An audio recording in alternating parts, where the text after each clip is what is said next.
మహిమ కలిగిన దేవా, నీ తినివాసన మా ప్రియ పరలోకపు తండ్రి, మీకు వందనాలు అయా. ప్రారంభ ప్రార్థన మొదలుకుని పాటల ద్వారా ఆరాధన బట్టి మీ నామానికి మహిమ తెచ్చుకున్నారు. ఈ సమయంలో నీ వాక్య పాద సన్నిధికి వచ్చాం. నీ వాక్యం ద్వారా నాతో మాతో అందరితో మీరు మాట్లాడమని యేసయ్య నామములో అడిగి వేడుకొంచున్నాము తండ్రి, ఆమేన్.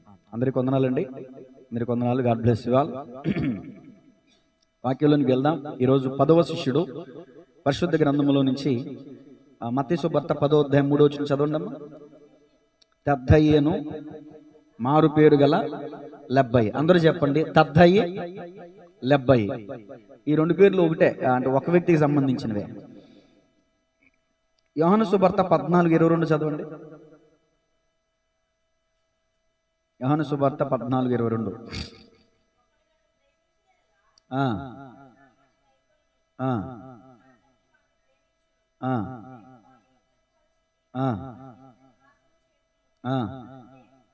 తర్వాత వచ్చిన చదవండి. ఇస్కరియోతు కాని యూదా,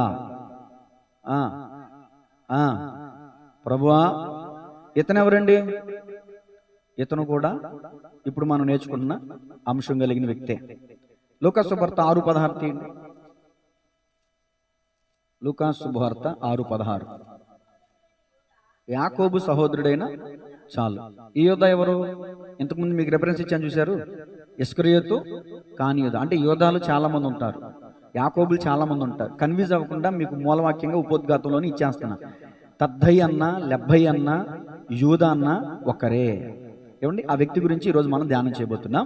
రాసుకోండి. తద్దయ్యి అనే మాట ధాట్ ధాట్ ధాట్ అను అరామిక్ మాటలో వచ్చింది. ధాట్ ధా అండి, ధాట్. ఓకేనా? ధాట్ అనే మాటకి రొమ్ము అని అర్థం, రొమ్ము అని అర్థం. తర్వాత లెబ్బయి అనే మాటకి అర్థం ఏంటంటే, సాత్విక డిస్టర్బ్ చేయక అర్థమవుతుందా? లెబ్బయి అనే మాటకు లెబ్ అను లెబ్ అను హెబ్రీ మాట నుంచి వచ్చింది. ఈరోజు ఈ పేరే ప్రసంగం, ఎందుకంటే ఇతని గురించిన సందర్భాలు కూడా పరిశుద్ధ గ్రంథంలో రాయబడలా. చెప్పండి, తద్దైన పేరు దేని నుంచి వచ్చింది? ధాట్. లెబ్బ అనే మాట లెబ్ అనే మాట నుంచి వచ్చింది. లెబ్ అనే మాటకి హృదయము అని అర్థం, హృదయము అని అర్థం. అలాగే ఇతనికి మరొక పేరు ఉంది. ఏంటా పేరు? తద్దయి లెబ్బయి. ఇంకోటి అండి యూదా. యూదా అనే మాటకి యెహోవా నడిపించును అని అర్థం. పేర్లకు అర్థాలు చెప్పాను, ఇప్పుడు ఇన్ఫర్మేషన్లో వెళ్దాం. యూదా అనే మాటకు యెహోవా నడిపించును అని అర్థం. ఈ పేర్లను బట్టి మనం అర్థం చేసుకుంటే, ఇతను తల్లికి అత్యంత తల్లి ఒడిలో పెంచబడినటువంటి వాడు. అంటే అందరూ తల్లి ఒడిలో నుంచి వస్తారు, అలాగని కాదు. కొంతమంది సంవత్సరానికే పాలు వదిలేస్తారు, కొంతమంది 3 ఏళ్ళైనా 4 ఏళ్ళైనా విడిచిపెట్ట తాగుతూనే ఉంటారు. వాళ్ళకి కారం పెట్టు, ఇంకెప్పుడు పాలు పాలు పాలు అంటానే ఉంటారు. ఆ విధంగా అతి గారాభంగా పెంచబడిన వ్యక్తి అన్నమాట ఇతను. ఏమండి, దాటన్న లెబ్బన్న అంటే రొమ్ము లేదా హృదయము, అంటే తల్లి హృదయాన్ని ఆనుకున్నటువంటి వ్యక్తి, తల్లిని అమితంగా ప్రేమించినటువంటి వ్యక్తి. ఒక మాటలో చెప్పాలంటే నాలంటుడు అనమాట. ఎందుకంటే చిన్నప్పటి నుంచి అమ్మ చెప్పింది కదా, ఇప్పుడు సాక్ష్యం. తండ్రి ఉన్నాడు కానీ లేనట్టే, కాబట్టి తల్లి దగ్గర పెరిగాను, కాబట్టి ఆ తల్లి యొక్క కష్టాన్ని చూశాను, కాబట్టి తల్లిని ఏ విధంగా ప్రేమించానో ఆ విధంగా ఇతను కూడా, తద్దయ్య అనే వ్యక్తి కూడా, లెబ్బయ్య అనే వ్యక్తి కూడా తల్లిని అమితంగా ప్రేమించేటటువంటి వ్యక్తి. ఒకసారి చిలకలూరుపేట వెళ్ళినప్పుడు నాకు జ్వరం వచ్చేసిందండి, బాగా ఫుల్ ఫీవర్. మెడిసిన్ వేసినా ఏం చేసినా తగ్గట్లా, వణికిపోతున్నాను. ఈ వార్త వెళ్ళింది, చీకటితో వచ్చేసింది. వచ్చిందని చెప్పంగానే దుప్పటి ఇసురు అవతలు కొట్టి, అమ్మ వచ్చిందని చెప్పేసి గంతులు వేసుకుంటే బయటికి వెళ్తే పెన్నులు అవన్నీ తీసుకొచ్చింది. జ్వరం లేదు, ఏమీ లేదు. అది ఏ జ్వరం? బెంగతో వచ్చింది. మన మధ్య రమ్య గారు కూడా కాకినాడలో ఉన్నప్పుడు ఈయనకు కూడా బాగా నలత మామూలు నలత కాదు. మళ్ళీ అమ్మగారు వచ్చిన తర్వాత ఈయన గారు మళ్ళీ నలత లేదు, ఏమీ లేదు. తల్లి ప్రేమ, తల్లి మీద ఉన్నటువంటి ఆ ప్రేమ అలా ఉంటుందన్నమాట. నేను ఎందుకని తద్దయ్య గురించి ఇలాంటి మాటలు చెప్తున్నానంటే, రాసుకోండి. ప్రేమకు పాత్రుడు, తల్లిదండ్రులచే ముద్దు బిడ్డగా ఎంతగానో ప్రేమించబడినటువంటి యూదా, తల్లి చేత ఎంతో ప్రేమించబడ్డాడు. అలాంటి వ్యక్తి కూడా యేసయ్య పిలిస్తే తల్లి ప్రేమను కూడా విడిచిపెట్టలేనంత పెట్టలేనంత వ్యక్తి కూడా యేసయ్యని వెంబడించేశాడు. అదన్నమాట ఇక్కడ మ్యాటర్. మొదటి మాట టైటిల్ చెప్తాను, రాసుకోండి. యేసును వెంబడించిన మత్తయి. లూకా సువార్త 14:26 చూడండి. లూకాసు వార్త 14:26. లూకాసు వార్త 14:26. ఎవడైనను నా యొద్దకు వచ్చి తన తండ్రిని, తల్లిని, భార్యను, పిల్లలను, అన్నదమ్ములను, అక్క చెల్లెండ్రును, తన ప్రాణమును సహా ద్వేషింపకుంటే వాడు నా శిష్యుడు కానేరడు. మరియు ఎవడైనను తన సిలువను మోసుకుని నన్ను వెంబడింపని ఎడల వాడు నా శిష్యుడు కానేరడు. ఇప్పుడు 12 మందిలో ఈ 10వ వ్యక్తి, నేను చెప్తున్నటువంటి 9 మంది గురించి చెప్పేసాను ఆల్రెడీ. ఇతను 10వ వ్యక్తి, ఇతను కూడా శిష్యుడిగా పిలువబడ్డాడు. శిష్యుల జాబితాలో మనం చదువుకున్న మత్తయి సువార్త 10వ అధ్యాయం 3వ వచనంలో తద్దయి అను మారు పేరు కదా లెబ్బయి, ఇతను శిష్యుడు. ఎలా శిష్యుడిగా పిలువబడ్డాడంటే తల్లి ప్రేమను సైతం విడిచిపెట్టగలిగాడు. తల్లిని విడిచిపెట్టలేదు సుమా. యేసుప్రభులు వారు తల్లిని విడిచిపెట్టలేమనలేదు. నా యొద్దకు వచ్చేవాడు తల్లిని ప్రేమించేవాడైనా కూడా నాకంటే ఎక్కువ ప్రేమించొద్దు. చాలా మంది మతోన్మాదులు ఏం చేస్తారంటే ఈ టైటిల్ తీసుకుని మీ యేసుప్రభులు వారు తల్లిదండ్రులు ద్వేషించమన్నాడు అని ఈ టైటిల్ తీసుకొచ్చి డిబేట్లు చేస్తున్నారు. మరి నిర్గమాకాండంలో ఆజ్ఞల్లో ఒక ఆజ్ఞ, నీ తల్లిదండ్రులను, మరి అది ఎందుకు తీసుకుంటలేదు? ఎఫెసీ పత్రిక 6:1 తల్లిదండ్రులను సన్మానించవలను, నీవు దీర్ఘాయుష్మంతులవుతావు. మరి అది ఎందుకు తీసుకుంటలేదు? వీళ్ళకి ప్రతికూలంగా, వీళ్ళకి మనల్ని ప్రశ్నించడానికి ఏదైతే అనువుగా ఉంటుందో ఆ వాక్యాన్ని తీసుకుని ప్రకటిస్తున్నారు తప్ప ఆ వచనంలో ఉన్నటువంటి అంతరార్థాన్ని గమనించట్లా. ఎవడైనా నా అద్దెకు వచ్చినప్పుడు తన తల్లిదండ్రులను, తన ప్రాణమును సహా ద్వేషించాలంటే దాని అర్థం ఏంటంటే దేవుని కంటే తల్లిదండ్రుల్ని, దేవుని కంటే తన ప్రాణాన్ని సహా ప్రేమించొద్దని అర్థం. అంతేగాని ద్వేషించమని, అనదర్శనలు పడేయమని, చంపేమని, కొట్టమని, తిట్టమని కాదు. అలా చెప్పేవాడే అయితే యేసు ప్రభులు వారు నీ తల్లిదండ్రులు దూషించిన ఎడలా నీ దీపం కారు చీకట్లు ఆరిపోద్దని ఎందుకు రాయించాడు దేవుడు? అంతే కదండి. తల్లిదండ్రులు దూషించు అని దీపం కారు చీకట్లో మరి దేవుడే రాయించాడు కదా. మరి ఆ మాట ఎందుకు తీసుకోరు? యేసుప్రభులు వారు మరణ సమయంలో తన ముందున్నటువంటి తల్లి బాధ్యతను ఎవరికి అప్పగించాడు? మరి తల్లిని ద్వేషించు అనే వ్యక్తి అయితే మరి తన తల్లి అయిన మరియని, తన తమ్ముడైనా లేకపోతే శిష్యుడైన యోహానికి ఇదిగో నీ తల్లి, ఇదిగో ఇప్పుడు వరకు నా తల్లి, ఇప్పుడు నీ తల్లి అని ఎందుకు అప్పగించడం బాధ్యత? వచనాన్ని ఉక్కరీకరించడం కాదు, ఆ వచనంలో ఉన్న అర్థాన్ని మనం గమనించాలి. నేను అంటాను 10వ శిష్యుడైనటువంటి తద్దయి అని మారు పెరిగిన లెబ్బయి తల్లి చేత అమితంగా ప్రేమించబడ్డాడు. తల్లితో ఎంతో ఆప్యాయత, అనురాగం కలిగినటువంటి వాడు. కానీ యేసయ్య పిలుపు విన్న తర్వాత ఆ తల్లి ప్రేమను కూడా లెక్క చేయకుండా యేసు ప్రభులు వారిని వెంబడించాడు. మత్తయి సువార్త 10వ అధ్యాయం 37వ వచనం చూడండి. తండ్రినైనను తల్లినైనను అద్దుగో నాకంటే ఎక్కువగా ప్రేమించేవాడు. ఇప్పుడు ఇంతకు ముందు మీకు ఇచ్చిన రిఫరెన్స్ మతోన్మాదులు ఎక్కువగా అడిగి ప్రశ్న, దానికి ఇది మనం కౌంటర్ ఇవ్వచ్చు అనమాట. ఇదిగో నాకంటే ఎక్కువ ప్రేమించొద్దు, ప్రేమిస్తే అది నాకంటే ఎక్కువగా ప్రేమిస్తే అది విగ్రహం అయింది. నా ఎద్దుకు వచ్చేవాడు నాకు శిష్యుడిగా ఉండాలనుకున్నాడు, తన తల్లిని తండ్రిని ద్వేషించాలంటే దాని అర్థం నాకంటే ఎక్కువ ప్రేమించొద్దు అని అర్థం. అంతేగాని కోపద్రేహములతో పెట్టుకుని ద్వేషించమని, దూషించమని దాని అర్థం కాదు. మళ్ళీ చదవండి ఒకసారి. తన తండ్రినైనను తల్లినైనను నాకు పాత్రుడు కాదు. మత్తయి సువార్త 8వ అధ్యాయం 21వ వచనం చదవండి. ఇప్పుడు శిష్యులలో మరి ఒకడు, ప్రభువా నేను మొదట వెళ్ళి నా తండ్రిని పాతిపెట్టుటకు నాకు సెలవిమ్మని ఆయన అడుగగా యేసు అతనిని చూచి నన్ను వెంబడించుము. మృతులు తమ మృతులను దీన్ని కూడా డిబేట్లు చేసి ప్రశ్నించేవాళ్ళు లేకపోలేదు. మీకు ఎందుకు ఇంత అర్థమయ్యేలా చెప్తున్నానంటే ఎవరైనా మిమ్మల్ని అలా ప్రశ్నించినప్పుడు మీరు సమాధానం చెప్పగలిగేలా ఉండాలి. ఆల్రెడీ తన తండ్రి చనిపోయాడు అన్నట్టు అర్థమవుతుంది అక్కడ వచ్చిన మనకి. కానీ వ్యాఖ్యానంలో చూస్తే చనిపోలేదు, చావు బతుకుల్లో ఉన్నాడు. చనిపోతే ఆల్రెడీ చనిపోయినటువంటి తన తండ్రి దగ్గరే ఉండేవాడు. ఇప్పుడు తన తండ్రి చావు బతుకుల్లో ఉన్నాడన్న సంగతి శిష్యుడికి తెలిసింది. ఇప్పుడు ఆ శిష్యుడు యేసు ప్రభువుల వారిని ఏమడుగుతున్నారంటే, అయ్యా నా తండ్రి చావు బతుకుల్లో ఉన్నాడు, ఇదిగో అక్కడ ఉండి చనిపోయిన తర్వాత పాతి పెట్టి, ఇది వ్యాఖ్యానంలో లోపలికి వెళ్తే మనకు అర్థమయ్యే భాష అన్నమాట. లేకపోతే ఎందుకంటే మొట్టమొదటిగా తెలుగులో రాయల Bible Hebrew, Greek, Aramaic, Latin భాషలో రాయబడింది, తర్జుమా చేయబడింది. కొన్ని పదాలు ఎక్కడైనా కొంచెం మిస్టేక్ పడి ఉండవచ్చు. దాన్ని ఎత్తిపెట్టేసి ఇక్కడ ఎలా ఉంది, అక్కడ అలా ఉంది, బూతులు ఉన్నాయి, అది ఉంది, ఇది ఉంది అని అంటున్నారు. సరే, ఆ విషయాన్ని పక్కన పెడితే ఇక్కడ మనం ఏం నేర్చుకోవాలంటే, ఇప్పుడు మనం చదువుకున్న విషయాలు ఏం నేర్చుకోవాలంటే, నా తండ్రి చాబతుకులు ఉన్నాడు, ఆరోగ్యం బాగాలేదు, చనిపోయేంత వరకు ఉండి అతను పాతి పెట్టి నేను వస్తానని నిన్ను వెంబడిస్తాను అంటున్నాడు. యేసుప్రభులు వారు ఏమన్నారు? మృతులను తమ మృతులే పాతి పెట్టుకొనుమును, నీవు వచ్చి నన్ను వెంబడించు.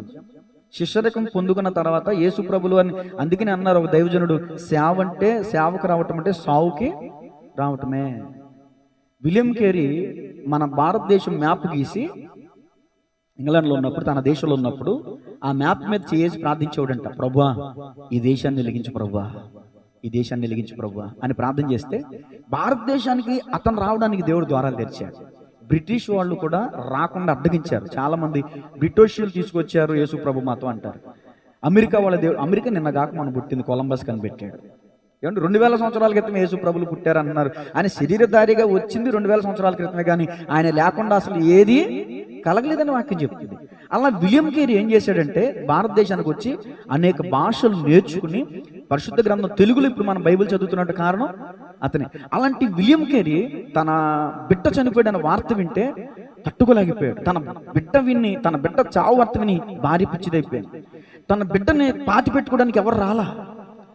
విలియం కేరీ అనే వ్యక్తి భారతదేశానికి వచ్చి కుష్ఠరోగులను కడిగి అనాథ పిల్లలకి వీళ్ళు వెలివేయబడినారు, మతాన్ని బట్టి కానీ కులాన్ని బట్టి వెలివేయబడినటువంటి వాళ్ళకి, చదువు లేనటువంటి వాళ్ళని చేరదీసి వాళ్ళకి చదువు నేర్పిస్తుంటే, అలాంటి వ్యక్తి బిడ్డ చనిపోతే పాతి పెట్టడానికి రాకపోతే తన బిడ్డను తానే పాతి పెట్టుకున్నాడు విలియం కేరీ. తన భార్య పిచ్చిదైపోయింది అన్నాడు. ఈ లోపు తన భార్య దగ్గరికి వెళ్తా ఉంటే ఈ లోపు వెనకాల వచ్చి, అయ్యా మీరు తయారు చేసినటువంటి ప్రింటింగ్ కరపత్రాలు ఇవన్నీ కూడా కాలిపోతున్నాయి. రేయింబాబుల్లో నిద్రాహారాలు మానేసి బైబిల్ పత్రులను సమకూర్చినటువంటి వ్యక్తి ఇప్పుడు వాటికి వెళ్ళాలా, ఇటు నా భార్య దగ్గరికి వెళ్ళాలా, అటు బిడ్డను పోగొట్టుకున్నాడు, ఇటు భార్యను పోగొట్టుకున్నాడు. ఇలాంటి సతమతం అయిపోతున్న పరిస్థితుల్లో ఎక్కడ కూడా నా దేశానికి వెళ్ళిపోవాలని అనుకోలేదండి. భారతదేశంలోనే ఉన్నాడు. భారతదేశంలో అనేకమైనటువంటి సంస్కర్తలు చేశాడు. ఇప్పుడు పేపర్ చదువుతున్నాం, లేకపోతే ట్రైన్ కావండి, ఇంకా మనం ఈ రోజున వాడుకుంటున్నటువంటి అనేకమైనటువంటి పరికరాలు కానివ్వండి.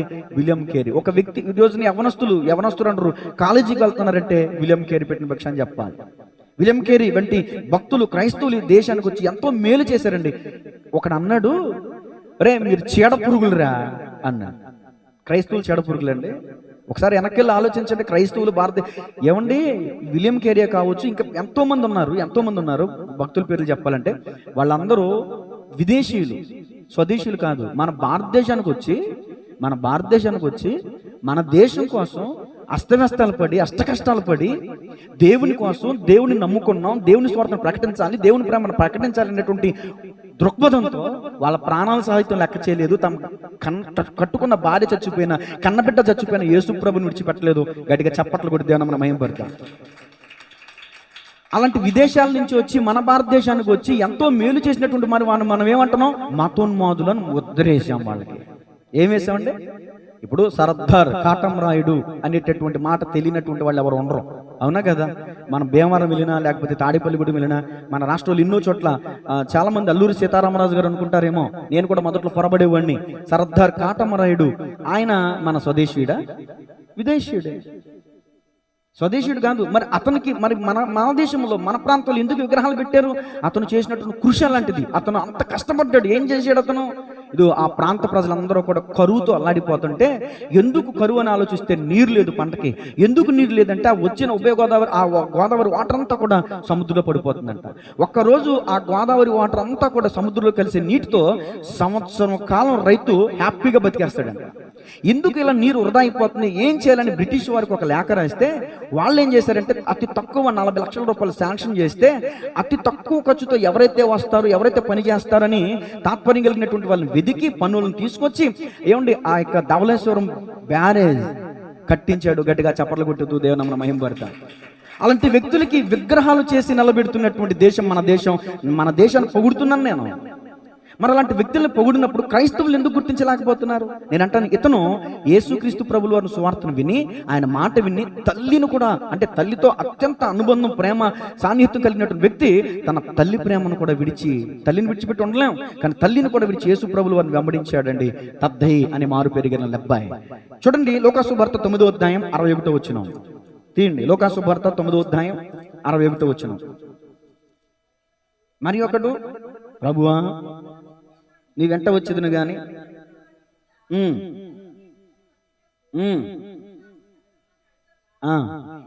యేసు అదిగో నాగటి మీద చేపెట్టి వెనుక తట్టు చూచువాడెవడును దేవుని రాజ్యమునకు పాత్రుడు కాడని వానితో చెప్పాను, ఒకసారి యెహోవా ఉత్తముడని రుచి చూచి, ఒకసారి యేసునందు విశ్వాసం నుంచి బాప్తిసం తీసుకుని, ఒకసారి ఆయన యొక్క శరీరంలో బల్లలో పాలబంబులు పొందుకుని మరలా నువ్వు వెనుదిరిగిపోయావంటే అది మరణకరమైన పాపం.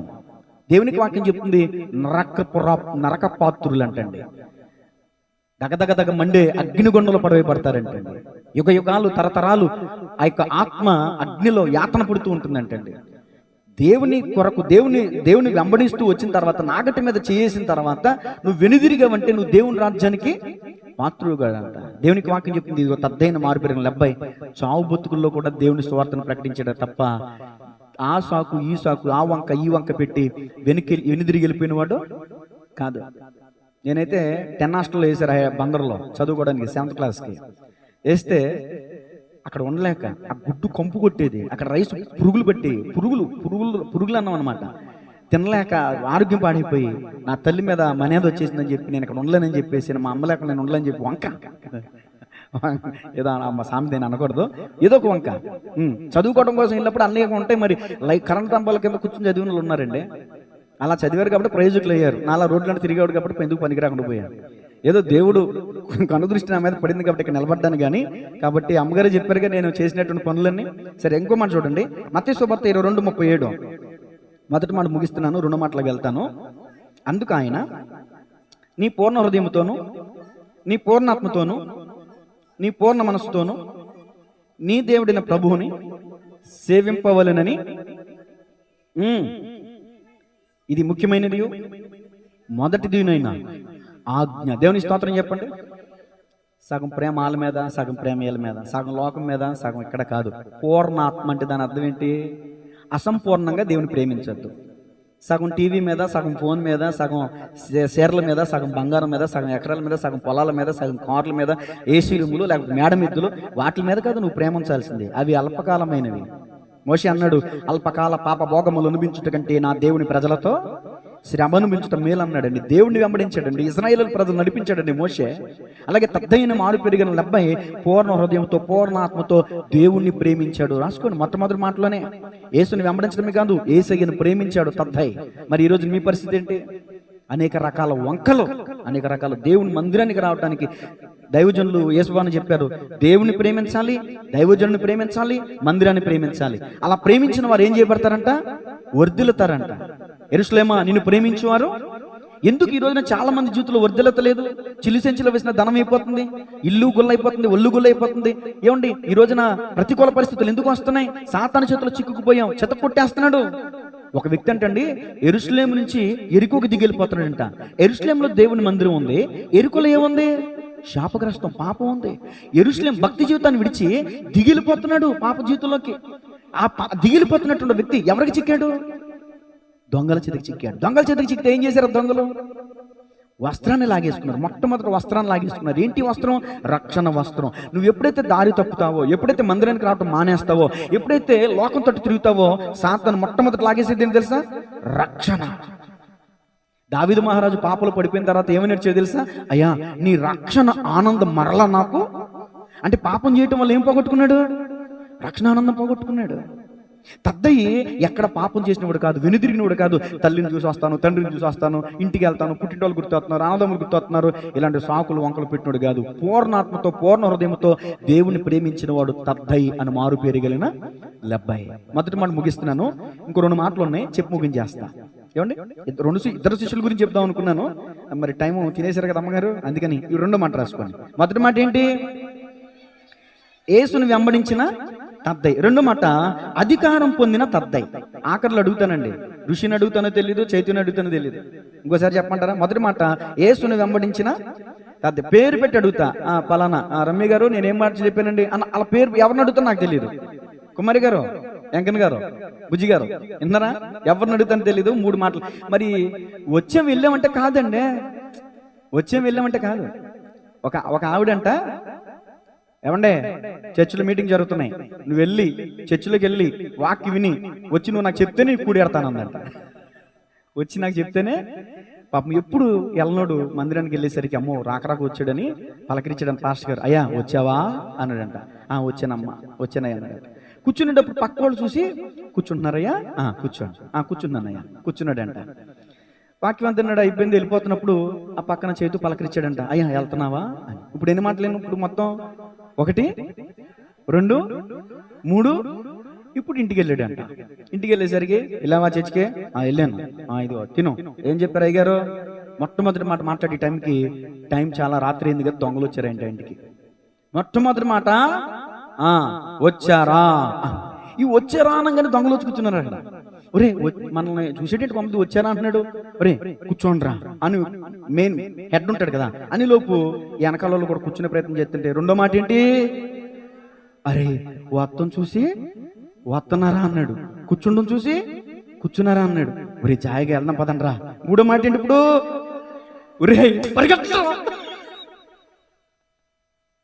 దేవుని మందిరానికి వెళ్ళి వాక్యం వినడో లేదో తెలియదు కానీ 3 ముక్కలు చెప్తాం వాళ్ళ ఇంట్లో దొంగతనం జరిగేది, దొంగతనం జరగకుండా. అలాగే ఇప్పుడు ఈ రోజు కూడా 3 ముక్కలు చెప్తా. ఈ 3 ముక్కలు కూడా మీరు ఇన్ని నేర్చుకుని వెళ్ళారనుకో, దేవుడు మీ కుటుంబంలో కూడా మేలు చేయను గాక. ఇప్పుడు మొదటి ముక్క అయిపోయింది. రెండో ముక్క అధికారం పొందిన లెబ్బాయి. ఎక్కడండి ఈ మాట? ఎక్కడ చూడొచ్చు మనం? అపోస్తుల కార్యాలు, క్షమించాలి, మత్తయి సువార్త 10వ అధ్యాయం 1వ వచనం. మత్తయి సువార్త 10వ అధ్యాయం 1వ వచనం. ఆయన సౌండ్ తగ్గిందేటమ్మా, వాల్యూమ్ పెంచు కొంచెం. ఆయన తన 12 మంది శిష్యులను పిలిచి అపవిత్రాత్మలను వెళ్ళగొట్టుటకును, ప్రతి విధమైన రోగమును, ప్రతి విధమైన వ్యాధిని స్వస్థపరచుటకును. ఎవరికి? ఇప్పటివరకు నేను ఎప్పుడైనా వివరించానా? అందరికీ సబ్జెక్ట్ ఉంది కాబట్టి వివరించాలా. ఇతనికి సబ్జెక్ట్ ఏమి లేదు కాబట్టి ఇది తీసుకున్నాను. ఇప్పుడు 12 మందిలో తద్ది ఉన్నాడా లేదా? ఇప్పుడు ఈ తద్దికి కూడా దేవుడు ఏం అధికారం ఇచ్చాడు మీరే చెప్పండి. స్వస్థ అది ఒకటేనా? ఇంకా అపిత్రాత్మను వెళ్ళగొడతా మీకు కనబడతలేదా? నెంబర్ 1, అపిత్రాత్మను వెళ్ళగొట్టుటకు, ప్రతి విధమైన రోగమును, ప్రతి విధమైన వ్యాధిని స్వస్థపరచుటకును వారికి అధికారం ఇచ్చాడు. ఈ శిష్యులు యేసునామాన్ని ఉచ్చరించి దెయ్యాలు వెళ్ళగొడుతున్నారంట. ఇది చూసినటువంటి కిరణ్ బాబు, చరణ్ బాబు అన్నదమ్ములు ఇద్దరు కూడా, ఒరే అన్న, ఒరే తమ్ముడు, మనం కూడా దెయ్యాలు వెళ్ళగొడదాంరా అని వీళ్ళిద్దరు ఏం చేశారంటే, అధికారం లేదు వీళ్ళకి. అధికారం ఉందా? వచ్చి కూర్చుని వెళ్ళిపోతున్నారు అంతే. ఇష్టమైనప్పుడు వస్తున్నారు, టైం కుదిరినప్పుడు వస్తున్నారు, 10ంటికి లెగుతున్నారు, 11ంటికి కొండలు గడుగుతున్నారు, 12ంటికి స్నానం చేస్తున్నారు, వస్తున్నారు. డ్రమ్ ఎందుకు వెళ్ళదు? అయ్యగారికి లేటుగా వచ్చింది కాబట్టి డ్రమ్ము కూడా ఇవ్వాలి. నీకు ఇచ్చిన తలాంతరం వాడకపోతే దేవుడి దగ్గర తీసేస్తాడు, జాగ్రత్త. ఈ అన్నదమ్ములు ఇద్దరు మాట్లాడుకుని, ఒరే పలానా ఇంట్లో దెయ్యం పట్టిందంట, శిష్యులు దాకా ఎందుకు, మనమే వెళ్ళిపోదాం అని చెప్పేసి వీళ్ళ వెళ్ళిపోయి నెత్తి మీద చేతులు పెట్టేసి యేసు నామములో పో అని వీళ్ళిద్దరు తెగ ప్రార్థన చేస్తున్నారంట. ఏమైందో చూడండి, అపోస్తుల కార్యాలు 19:11. ఎవరు చేసే పని వాళ్ళు చేయాలంట. కుక్క చేసే పని. మరియు దేవుడు పౌలు చేత విశేషమైన అద్భుతములు చేయించాను. నడికట్లైనను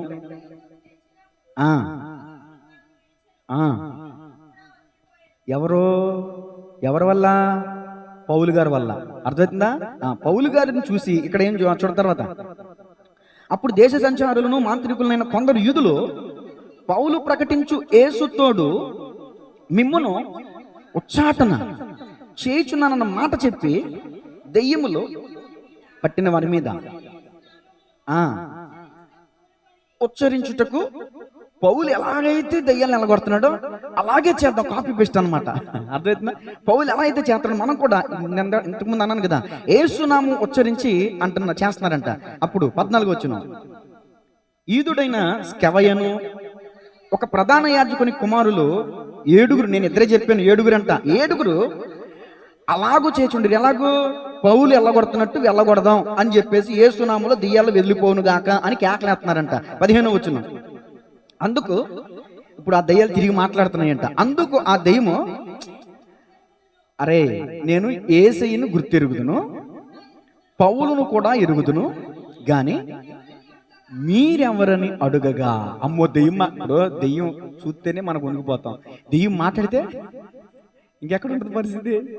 అమ్మో దెయ్యం మాట్లాడుతున్నారు బాబు, గడగడ వణికిపోతున్నారు. ఇప్పుడు దెయ్యం అడుగుతుంది, ఎవర్రా మీరు? యేసునామములో. ఎవరా మీరు? యేసునామం. ఎవరు మీరు? యేసయ్య నాకు తెలుసు, పౌలు అంటే నాకు తెలుసు, వాళ్ళిద్దరిని నేను ఎరుగుదును, అసలు మీరెవర్రా? ఎందుకు వీళ్ళ దగ్గర అధికారం లేదు కదా. అసలు వీళ్ళకి అధికారం ఉంటే దెయ్యాలని మాట్లాడనివ్వలేరు. యేసు ప్రభులు వారంట దెయ్యములు పట్టిన వాడినంట మాట్లాడనీయలేదంట. కానీ ఈ రోజు కొంతమంది సేవకులు, నీ పేరేంటి, ఎక్కడి నుంచి వచ్చావు, ఎక్కడ పట్టావు, నీకేం కావాలి, నీకేం పెట్టమంటావు. ఇప్పుడు పాస్టర్లు చేస్తున్న విచిత్రాలు గారడీలు. అసలు యేసు ప్రభులు వారు దెయ్యాలు పట్టినోడు దగ్గరికి వస్తే దెయ్యాలను ఏం చేయలేదంట, మాట్లాడనీయలేదంట. కానీ కొంత పాస్టర్ గారికి మరి దేవుడు ఇచ్చాడేమో నాకు తెలియదు, వాళ్ళు నేను ఏం అనకూడదు. కానీ అందుకు ఆ దెయ్యము, నేను యేసును గుర్తు ఎరుగుదును, పౌలును కూడా ఎరుగుదును, మంచి కామెడీ చూడనప్పుడు. కానీ మీరు ఎవరని అడగగా ఆ దెయ్యం పట్టిన వాడు ఎగిరి వారి మీద పడి, ఎగిరి ఒక తన్నెట్టాడు దెయ్యం పట్టినాడు, ఎగిరి వారి మీద పడి వారిలో ఇద్దరిని లొంగదీసి, పాపం 5 పారిపోయారు, శరణం కింద దొరికేశారు. పాపం చిన్నపిల్లలు కదా, ఇద్దరిని లొంగదీసి అంటే దాని అర్థం ఏంటంటే ఒంగబెట్టి, అది ఇప్పుడు అలా చెప్పాలమ్మా, ఒంగబెట్టి గుద్దేస్తుందంట. అమ్మో అమ్మో, వీళ్ళు అనుకుంటారు ఎందుకు వచ్చారో బాబు మన పని మనం చేసుకోకుండా. ఇద్దరిని లొంగదీసి గెలిచాను. అందుచేత వారు ఏంటంట, దిగంబర్ల గాయము తగిలి ఆ ఇంట నుంచి అధికారం ఉన్నవాళ్ళు చేయాల్సిన పని, దెయ్యాలను వెళ్ళగొట్టాలన్నా, నూనె రాసి ప్రార్థన చేయాలన్నా, ఈ సబ్జెక్ట్ బట్టి చెప్తున్నానండి. మరొక సందర్భంలో మరొక వచ్చిన బట్టి మరొక రకంగా చెప్తా. మొన్న అలా అన్నారేంటి, ఇప్పుడు ఇలా అన్నారేంటి, మీరు విశ్వాసం ఉంచి ప్రార్థన చేసిన దేవుడు అద్భుతం చేస్తాడని మరి అప్పుడు చెప్తున్నారని తర్వాత మీరు నన్ను ప్రశ్నించవచ్చు. ఇది ఈ వచ్చిన అనుసారంగా నేను చెప్తున్న మాట. నేను అంటాను, తద్దయి అధికారం పొందుకున్నాడు. ఏంటి, దెయ్యాలను వెళ్ళగొట్టడం, వ్యాధుల్ని స్వస్థపరచడం, రోగుల్ని స్వస్థపరచడం అధికారం పొందుకున్నాడు. అధికారం పొందుకుని ఉండిపోలేదు, కానీ అనేక మంది దెయ్యములు పట్టిన వారిని విడిపించాడు, అనేక రోగులను స్వస్థపరిచాడు. ఇది మీకు చిన్న మాటగా అనిపించవచ్చు. రోగంతో ఉన్న వాళ్ళు ఎవరికైనా తెలుస్తుంది, అమ్మో ఈ రోగంతో బతకడం కంటే చచ్చిపోవడం మెరుగురా బాబు, ఆయుష్ లేని ఆరోగ్యం ఎందుకు, తగలేస్తాం హాస్పిటల్, మనం సంపాదించిందంతా హాస్పిటల్కి వెళ్ళిపోద్ది. అలాంటి రోగుల్ని శిష్యుడు స్వస్థపరచాడంటే వాళ్ళు ఎంత నెమ్మదిగా, ఎంత హ్యాపీగా ఉంటారు. అలాగే దెయ్యాలు పట్టిన వాళ్ళ పరిస్థితి ఏంటి, ఒకడు దెయ్యం పట్టిందంట, సమాధుల్లో తిరుగుతున్నాడు. వాడు అరుపులే సరుకులే అందరికి ఈపు మీద దెబ్బలాడుతున్నాయంట. వాడు అత్తనుడని సంగతి తెలుసుకుంటే ఎవరికాళ్ళు ఇళ్లలోకి పారిపోయి తలుపులు వేసుకుంటున్నారంట. సంఖ్యలతో కడుతుంటే సంఖ్యలు కూడా దింపేసుకుంటాడంట. భయంకరం. సేన అంటే 2000 దెయ్యాలు పట్టినాయి ఒక్కళ్ళలోనే. ఒక దెయ్యం పడితేనే ఎట్లా ఉంటుందో తెలియదు, 2000 దెయ్యాలు ఉన్నాయంటే ఒక్కళ్ళలో. ఆ దెయ్యం పట్టినటువంటి వాడి భార్య పరిస్థితి ఏంటి, పిల్లల పరిస్థితి ఏంటి, తల్లి పరిస్థితి ఏంటి. దెయ్యం పట్టిన వాడి ఇంట్లో విచ్చలవిడి తత్వం ఉంటుంది, మనశ్శాంతి ఉండదు, సమాధానం ఉండదు, నెమ్మది ఉండదు. అలాంటి కుటుంబాలకు వెళ్ళి తద్దయ్య అనే వ్యక్తి అనేక దెయ్యాలను వెలగొట్టి అనేక కుటుంబాలను బాగు చేశాడు. గట్టిగా చప్పట్లు కొడుతుంది అని మనం మహిమ పడతాం. దెయ్యం పట్టినోళ్ళు ఎలా తెలుస్తారండి అంటే, ఒకప్పుడు తెలిసేవాళ్ళు అండి, ఇప్పుడు దెయ్యాలు కూడా అప్డేట్ అయినాయి. దెయ్యాలకు కూడా తెలివి వచ్చింది. ఏముంది, ఉందండి, యాకోబు పత్రికలో ఉందండి, దెయ్యముల వంటి జ్ఞానము అని ఉందా లేదా, దెయ్యముల వంటి. ఎందుకంటే దెయ్యం పట్టినట్టు తెలుస్తుంటే వీళ్ళు ఎవరో ఒకరు పాస్టర్ గారు తీసుకొస్తున్నారు, ఎక్కడో చోటు తీసుకెళ్తున్నారు, ఏదో ఒకటి చేస్తున్నారు, నన్ను నిలగొట్టేస్తున్నారని, అది కూడా పట్టినట్టుగా పట్టి లోపల ఉన్నట్టు కూడా తెలియకుండా అనేకమైన వాటికి వశం చేస్తుందంట. మద్యం వశం, కోడిపందేల వశం, పేకాట్ల వశం, జోదాల వశం, అనేకమైన భయంకరమైనటువంటి వ్యసనాలకి ఒక వ్యక్తి బానిసైపోయాడంటే, పాపము చేయవాడు పాపానికి ఏంటంట బానిస, దాసుడు. ఇతను అనుకుంటాడు ఇది నా ఇష్టమైన నేను తాగుతున్నాను. కాదు, నీలో ఉన్న బ్యాడ్ స్పిరిట్, నీలో ఉన్న డెవిల్, నీలో ఉన్న అపవిత్రాత్మ. దేవుని వాక్యం చెప్తుంది, మద్యముతో మీరు మత్తులై ఉండకూడని వాక్యం చెప్తుంది. కానీ ఎంతమంది అపవిత్రాత్మ పట్టి అపవిత్రమైన కార్యాలు చేస్తున్నారు. మద్యపానం త్రాగడం కానీ, వ్యభిచారం చేయడం కానీ, మరొకటి చేయడం కానీ, ఇవన్నీ అపవిత్రమైన కార్యాలు, శరీర కార్యాలు, అపవిత్రమైన కార్యాలు. ఈ కార్యాలు, ఈ సిమ్టమ్స్ చూసి దెయ్యం పట్టినోడు మనం గుర్తించాలి. ఓహో మంది అంటారు, అమ్మో నాకు రామాలు లెక్క పొడిచినాయి, ఇక్కడ దెయ్యం తిరుగుతుంది అంటారు. ఏమో నాకు తెలియదు, ఆ అనుభవం నాకు లేదు. నేనంటాను, అపవిత్రమైన కార్యాలు చేసే ప్రతోడు దెయ్యం పట్టినోడే. అందుకని దెయ్యం పట్టుడు మందిరానికి రాలేడు. ఏదో అడప 18 సంవత్సరాల నుంచి దెయ్యం, ఒక స్త్రీ నడుము మీద కూర్చుందంట. నడుము వంగిపోయిన స్త్రీ ఎన్ని సంవత్సరాలుగా ఉందంటండి? మరి ఈమె ఎక్కడుంది? మందిరంలోనే. కొన్ని దెయ్యాలకు మరి దేవుడు వణుకుతాడో నాకు తెలియదు. పరలోకానికి వెళ్ళిపోతే ఎక్కడి నుంచి వచ్చావు? భూమి మీద అటు ఇటు తిరుగుతూ. కాబట్టి కొన్ని ఆటలకు అనుమతి ఉంటుందేమో నాకు తెలియదు, కానీ వాటి సంగతి నేను ఎందుకంటే దెయ్యాల శాస్త్రం చదవలేదండి. ఎందుకులే, మన మనుషులం కదా, మనుషుల శాస్త్రం చదువు, మనుషులు చదువుతాం. అందుకే నేను మీరు చూసారా, నా ప్రసంగాల్లో ఎక్కువ దెయ్యాల గురించి ఉండదండి. దేవుని స్తోత్రం చెప్పండి గట్టిగా. కాబట్టి తద్దయ్యని మార్పెరిగిన అబ్బాయి అధికారం పొందాడు. ఏంటి అధికారం? దెయ్యముల మీద, రోగాల మీద అధికారం పొందాడు. ఇప్పుడు నీవు నేను కూడా అధికారం పొందగలగాలి. అటు కృప దేవుడు మనకిచ్చును గాక. ముగింపు మూడో మాట 2 నిమిషాలు ముగించేస్తా, టైం అయిపోతుంది. యోహాను సువార్త 14:21 చదవమ్మ త్వరగా చదివించి ముగించేస్తా. నా ఆజ్ఞలను అంగీకరించి వాటిని గైకును వాడే నన్ను నేను దేవుని ప్రేమిస్తున్నాను. ప్రేమించేదా యేసు రా, పాటలు పడితే కాదు, పండగలు చేస్తే కాదు, స్టార్లు కడితే కాదు, నా ఆజ్ఞలు గైకొనుటే నన్ను ప్రేమించుట. అర్థమవుతుందండి? ఇది తెలియట్లే చాలా మందికి. చదవమ్మా, కంటిన్యూ.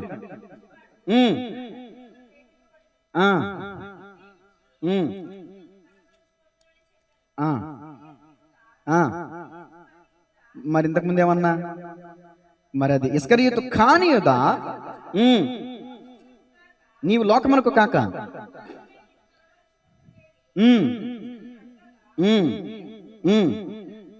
ఒకడు నన్ను ప్రేమించిన ఎడలా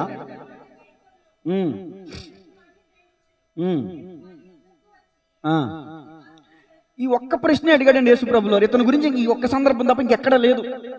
అయ్యా, నువ్వు మాకు మాత్రమే కనపరుచుకున్నావు కదా, మరి లోకానికి కనపరుచుకోవా అంటే? ఈ శిష్యులు చాలా మంది యేసుప్రభుని వెంబడిస్తున్నారు, కానీ చాలా మంది సత్యాన్ని గ్రహించలేకపోతున్నారు. ఆ కాలంలో, యేసుప్రభులు ఉన్న కాలంలో రోమా ప్రభుత్వం చేస్తుంది. రోమా ప్రభుత్వానికి యూదులు కూడా ట్యాక్స్ కడుతున్నారు. వీళ్ళు యూదులందరూ ఏమనుకుంటున్నారంటే, మెస్సయ్య వస్తాడు, రోమా పౌరసత్వం మీద యుద్ధం చేస్తాడు, యుద్ధం చేసి బానిస బ్రతుకించి విడిపిస్తాడు, ఇప్పుడు మెస్సయ్య ఒక రాజ్యాన్ని ఇక్కడ ఏర్పాటు చేస్తాడని వాళ్ళు అనుకుంటున్నారు. కానీ సత్యం అది కాదు. యేసుప్రభులు వారు అన్నారు, నా రాజ్యం భూ సంబంధమైనదే కాదు, మాకు మాత్రమే, అంటే దీంట్లో తగ్గించుకున్నాడు, మాకు మాత్రమే, నాలాంటి వాడి కోసం మాకు మాత్రమే కనబరుచుకున్నావేమిటి అని అడుగుతుంటే, అక్కడ యేసుప్రభులు వారు చక్కని సమాధానం ఆయనకి ఇచ్చారు. సరే, నేను దీన్ని అంతా వివరించక్కర్లేదు, కానీ యేసుప్రభుల వారిని ప్రశ్నించిన తద్దై రాసుకుంటాయి. ప్రభువును ప్రశ్నించిన తద్దై, అక్కడ సమాధానం కూడా యేసుప్రభుల వారు ఇచ్చారు. నన్ను ప్రేమించిన ఎడల నా మాట గైకొనును, అప్పుడు నా తండ్రి వారిని ప్రేమించుడు, మేము వాని ఎద్దకు వచ్చి వాని ఎద్దు నివాసం చేస్తాం. నన్ను ప్రేమింపని వాడు నా మాటలు గైకొనడు, మీరు వినుచున్న మాట నా మాట కాదు, నన్ను పంపిన తండ్రిదే. ఇప్పుడు దైవజనుడిగా నన్ను నిలబెట్టుకుని ఇక్కడ చెప్తున్నట్టు మాటలు ఉన్నాయి కదా, ఈ మాటలు నా మాటలు కాదు, దేవుని మాటలే. ఈ మాటలు ఎవరైతే వింటారో, ఎవరైతే యాక్సెప్ట్ చేస్తారో, ఎవరైతే వెంబడిస్తారో, వాళ్ళ దగ్గరికి యేసు ప్రభువే కాదు, తండ్రి యేసు ప్రభుల వారు వెళ్ళి నివాసం చేస్తారంట. ఇప్పుడు ఈ వ్యక్తి ఉన్నాడండి, వాక్యం విన్నాడు, వాక్యాన్ని ప్రేమిస్తున్నాడు, దేవుని ప్రేమిస్తున్నాడు, ఆజ్ఞలు పాటిస్తున్నాడు, తల్లిదండ్రులు ప్రేమిస్తున్నాడు, తోడబుట్టిన వారిని ప్రేమిస్తున్నాడు, తండ్రికి మర్యాద ఇస్తున్నాడు, పెద్దలంటే గౌరవం ఉంది, తల్లి ఏది చెప్తే అది వింటాడు, తల్లి గీసిన గీత దాటడు. నిజమేనా? Very good. తల్లిని ప్రశ్నించడు, ఎందుకమ్మా ఇలా చేసేవని అడగడు, అంతా నీ ఇష్టం అయిపోయిందని అడగడు, నా ఇష్టం నా జీవితం నాకు వదిలేవుగా అంటావా? అంటలేదుగా. దేవునికి స్తోత్రం చెప్పండి గట్టిగా, హల్లెలూయా. ఇప్పుడు ఇతని దగ్గరకంట యేసు ప్రభులు వారు తండ్రి అయిన దేవుడు వచ్చి నివాసం చేస్తారంట. గట్టిగా చప్పట్లో. నాన్న నువ్వురా, చిన్నోడు రా, నువ్వు వీడియోలో కనబడతలేదు కానీ నువ్వు రా, నువ్వు కూర్చో, నువ్వు వీడియోలో కనబడతావు, పొట్టుడు అయిపోయావు, చేతు నువ్వు రామ్మ. ఇప్పుడు ఇక్కడ ఎవరు నివాసం చేస్తున్నారు? యేసు దేవుడు ఇక్కడ. ఇతను ఊరినే చెప్తున్నానే, పాపం నువ్వు దేని మనసు కలిగిన వాడివే, కానీ ఇప్పుడు కొంచెం తిడతానేమనుకోవద్దు. ఇతను మాట వినేవాడు కాదు, మందిరానికి వచ్చేవాడు కాదు, రోడ్లంటే తిరుగుతున్నాడు. ఊరినే చెప్తున్నాను, రోడ్లంటే తిరుగుతున్నాడు, ఏమన్నా ఇష్టం వచ్చిన పనులు చేస్తున్నాడు, ఇష్టం వచ్చిన కార్యకలాపాలు చేస్తాడు, వాక్యం అంటే చదవడు, పాట అంటే పాట, మందిరానికంటే రాడు, ఇష్టానుసారంగా రోడ్లు బట్టి తిరుగుతున్నాడు. ఇతను దేవుని మాట్లాడో, దేవుని మాట్లాడో, తల్లిదండ్రులు మాట్లాడో. ఇప్పుడు మీరే చెప్పండి, ఇతనిలోకి ఎవరు వచ్చి నివాసం చేస్తారు? బాబాయ్ గారు కొట్టండి చెప్పాలి. కూర్చోండి. ఇప్పుడు వెలుగు లేని చోట ఏముంటది? ఆయన ప్రేమించే వాళ్ళ దగ్గర ఏముంటది? ఆయన ప్రేమించకుండా లోకాన్ని ప్రేమించిన వాళ్ళ దగ్గర ఏముంటది? ఇప్పుడు మీకు చీకటి కావాలా, వెలుగు కావాలా? దేవుడు కావాలా, దెయ్యం కావాలా? దేవునికి మహిమ కలుగును గాక. అది ప్రభువును ప్రశ్నించిన తద్దై. ఆ ప్రశ్నించడం వల్ల మంచి సమాధానాన్ని మనం పొందుకున్నాం. సరే, ముగింపు మాటలు రాసుకోండి.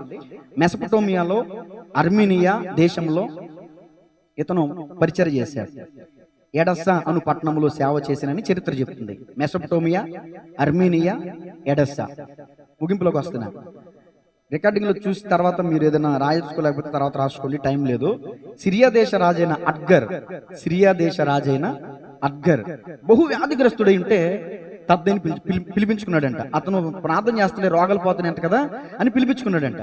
పిలిపించుకుంటే తద్ది వచ్చి ప్రార్థన చేస్తే ఆ రాజు స్వస్థత పొందాడంట. స్వస్థతే కాదు, రక్షణ కూడా పొందాడంట.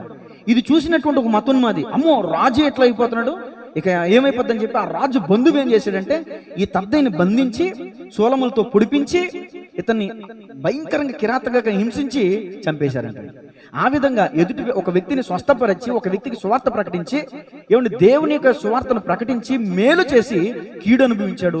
మేలు చేసి తను దేవుని నిమిత్తం క్రీస్తు నిమిత్తం హతసాక్షి రాసుకోండి. తద్దయి బంధించబడి బల్లెముతో పొడవబడి చనిపోయాడు. ఎలాగో హతసాక్షి అయిన తద్దయి.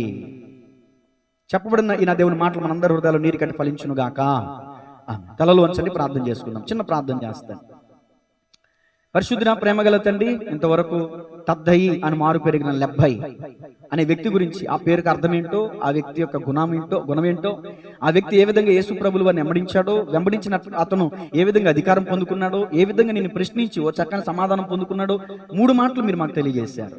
అయ్యా, ఈ రోజున మేము కూడా తల్లిదండ్రులు అమితంగా ప్రేమించే వాళ్ళమే, భార్య బిడ్డల్ని కుటుంబాన్ని అమితంగా ప్రేమించే వాళ్ళమే. అయితే మీకంటే ఎక్కువ ప్రేమించి ఈ రోజున చాలా తప్పు చేస్తున్నాం. మేము చాలా అవిధేయత చేస్తున్నాం. అందుకనే మేము ఎవరైతే ఎక్కువ ఇష్టపడతామో వాళ్ళ వల్లే మాకు గాయాలు, మేము ఎవరినైతే ఎక్కువ ఇష్టపడుతున్నామో వాళ్ళ వల్లే మాకు బాధలు. ఎందుకంటే నిన్ను ప్రేమించవలసిన, నిన్ను పెట్టవలసిన స్థానంలో ఆ బిడ్డలను ఆ భార్యను పెట్టాం కాబట్టి క్షమించండి నాయన. తద్దయ్య వలే ఇదిగో తల్లి ప్రేమను కూడా పక్కన పెట్టి యేసయ్య నిన్ను వెంబడించాడు, నిన్ను ప్రేమించాడు తద్దయ్య. అలాగే నీ కృప ద్వారా అధికారం పొందుకున్నాడు, అనేక కుటుంబాలను కట్టాడు, దయ్యాలను వెలగొట్టాడు, రోగులను స్వస్థపరిచాడు, ఇతరులకు మేలు చేసి తన ప్రాణం పెట్టాడు. తద్దయ్య అయి నిన్ను వెంబడించాడు. ఆ విధంగా మేము కూడా మిమ్మల్ని వెంబడించే వరకు ఉండడానికి సహాయం చేయండి, నేను ప్రేమించే వరకు ఉండడానికి సహాయం చేయండి. దెయ్యాలకు లోనై దెయ్యపు బానిసలుగా మేము ఉండకూడదు ప్రభువా, దెయ్య వశంలో మేము ఉండకూడదు, దెయ్యాలను వెలగొట్టే వారు ఉండాలి. రోగగ్రస్తులుగా మేము ఉండకూడదు, రోగాలను వెలగొట్టేవారు ఉండాలి. అటు అధికారం నీ సన్నిధికి వచ్చి నీ మాటలు వినటం ద్వారానే మేము పొందుకుంటాం. ఎందుకంటే తన ఇంటిని, తన తల్లిని విడిచిపెట్టి నిన్ను వెంబడించాడు, నీ మాటలు విన్నాడు కాబట్టి, నిన్ను ప్రేమించాడు కాబట్టి నీవు అధికారాన్ని అతనికి ఇచ్చావు. ఈ రోజున ఇదిగో ఎంతో మంది ప్రభు ఇదిగో వారి పనులను విడిచిపెట్టి, వారి కుటుంబాలను విడిచిపెట్టి, దుకాణాలను విడిచిపెట్టి ఎంతో మంది ఈరోజు మందిరానికి వచ్చారు, నీ మాటలు విన్నారు. అయ్యా, నీ బిడ్డలకు కూడా అధికారం దయచేయండి. అయ్యా, దయ్యపు శక్తుల మీద అధికారం దయచేయండి, రోగాల మీద అధికారం దయచేయండి. యేసయ్య సర్వశక్తి కలిగిన నామం పేరట మేము వచ్చి నుంచి ప్రార్థించినప్పుడు అనేకులు బాగుపడడానికి సహాయం చేయండి. తద్దయ్య వలె అద్భుతమైన ఉన్నతమైన పరిచయం మేము చేయడానికి సహాయం చేయండి. సమస్త ఘనత మహిమ ప్రభావాలు మీకు ఆరోపిస్తూ ఇంతవరకు వాక్యాన్ని శ్రద్ధగా విన్న బిడ్డల్ని దీవించమని ఆశీర్వదించున్నాను. యేసయ్య నామములో స్తుతించి ప్రార్థించి అడిగి వేడుకొంచున్నాము తండ్రి, ఆమేన్.